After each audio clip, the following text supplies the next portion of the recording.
और एक साहब है टोपी वाले, सफेद कुर्ता वाले, एक हमारे मुहज्जब कुर्सी पर बैठकर बोलते हैं, वो फना की रहनुमाई करते हैं, वो फना के इशारे पे बोलते हैं। हजरत मुफ्ती साहब, आपकी बात में और उस बैरिस्टर की बात में इतना फर्क है। आप कुर्सी पर बोलते हो, टीवी के स्टूडियो पर, तो आप पर मोहतरमा के हाथ के थप्पड़ लगते हैं, लेकिन जब वो बैरिस्टर बोलता है पार्लियामेंट के अंदर, तो पार्लियामेंट की दरो दीवार भी खामोश होकर उसकी तकरीर को सुनता है।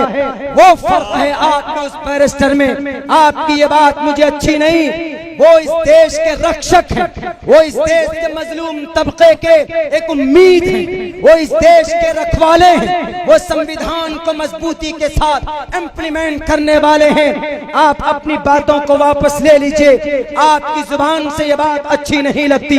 टीवी के स्टूडियो पर जाते हैं पैसे लेकर, ईमान नहीं बेचते, आप समाज को बेच करके आते हैं। जब एनआरसी का बिल पास हुआ था तो कहां छुपे हुए थे?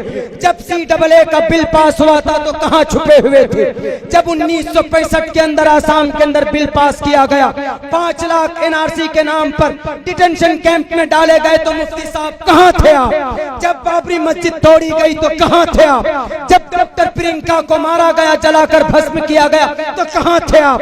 बताइए, क्यों नहीं बताते? जब दरभंगा के अंदर, भागलपुर के अंदर 1200 नौजवानों को मारा गया, तो उस वक्त आप कहां पर सोए हुए थे? आप बताइए, जब मेरठ के अंदर 45 नौजवानों को मारकर दरिया के अंदर फेंक दिया गया था, तो उस वक्त आप कहां सो रहे थे? उस वक्त मुर्गे की टांग खा रहे थे शायद आप। जब जुनैद को मारा गया झारखंड की सरजमीन पर, तो कहां थे आप? 18 घंटे तक उसकी पिटाई की गई थी। इसलिए आप ये दोहरे बोले से बंद कीजिए, तलवे चाटना बंद कीजिए, आप गैरतमंद शरीयत को बेचना बंद कीजिए। अगर आप हक नहीं बोल सकते हैं तो हक बोलने वाले की आवाज को भी दबाने की कोशिश मत कीजिए। आपकी जुबान से बात अच्छी नहीं लगती। मैं अब्दुल्ला सालिम, आप कासमी हैं। अल्हम्दुलिल्लाह 2 साल कासमी दारुल देवबंद के असातिज़ाए किराम की जूतियां सीधी करने का मौका मिला। मैं जहां तक समझता हूं कि मेरे सर के ऊपर अकाबिर उलमाए देवबंद की तमाम, हमारे इस दारुल देवबंद नदवे की, मुरादाबाद, शाही, मज़ाहिर, सहारनपुर, टोटल के टोटल उलमाए किराम का दुआओं का शायद मैं नतीजा हूं। मैं आपको कहता हूं, आप मैदान में आ जाएं, मुझसे आप डिबेट कर लें और आप प्रूफ कर दीजिए कि ये बैरिस्टर साहब या कोई भी मुजाहिद या कोई भी लीडर जो हक की आवाज बुलंद करता हो, चाहे वो बैरिस्टर साहब हो, चाहे वो यादव जी हो, चाहे वो कोई झा जी हो, अगर कोई हक की बात करता है तो उसकी हक को हम मजबूत करेंगे, उसके हाथ को हम मजबूत करेंगे, उसके पीठ को हम थपथपाएंगे। लेकिन 5000 रुपए लेकर बैठकर किसी औरत की थप्पड़ खाने से ज्यादा बेहतर था क्या आप अपने कुतुब खाने के अंदर बैठकर अल्लाह से दुआ करते, इस कौम की, इस्लाम की, शरीयत की, उलमा की इज्जत को आप न उछालते। क्या मिलता?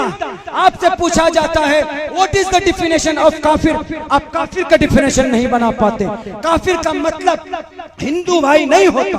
काफिर का मतलब जो आदमी एक ईश्वर को ना माने, जो आदमी एक परमेश्वर को ना माने, जो आदमी तस्से ते भक्तिवान से श्यामा को ना माने, जो आदमी ओम पूर्णमिदः ओम भूर्भुवस्सुवः तत्सवितुर्वरेण्यं भर्गो देवस्य सुवितु ब्रह्मा सूत्र को ना माने, जो आदमी गायत्री मंत्र को ना माने, वो आदमी काफिर है। हिंदू भाई ईश्वर को एक मानते हैं, हिंदू भाई अपने परमात्मा को एक मानते हैं। अलग बात है कि उनका दिशा अलग है। आपसे काफिरों का डिफिनेशन नहीं होता।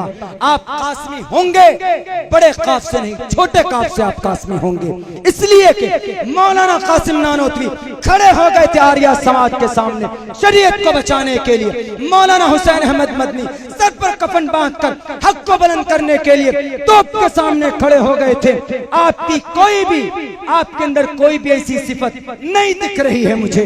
वो इस देश के सेक्युलर हिंदू, मुस्लिम, जैन, बौद्ध सबको साथ लेकर गरीब तबके को, जिनको ठूस दिया गया जमीन के अंदर, जिनको नाले के अंदर दबा गया, उनको उठाने की कोशिश कर रहे हैं। बिहार के लोगों को लूटा गया, बिहार के लोगों को गरीबी के अंदर धकेला गया, हमेशा सैलाब के अंदर डूबने के लिए छोड़ दिया जाता। यहाँ के लोगों की आवाज बनकर अगर कोई हिंदू भाई उठता, अगर कोई मुस्लिम भाई उठता, उनका हमें सपोर्ट करना चाहिए। लेग पुलिंग डाउन नहीं होना चाहिए। हमारे हजरत मुफ्ती साहब, आपका तजुर्बा ज्यादा है, लेकिन आपके इल्म के अंदर मैं बता दूं, ये जानकारी आपकी नाकिस है, कम है, अधूरा है, बिल्कुल कम, बिल्कुल घटिया। अपने अकीदे को, कॉन्सेप्ट को बदल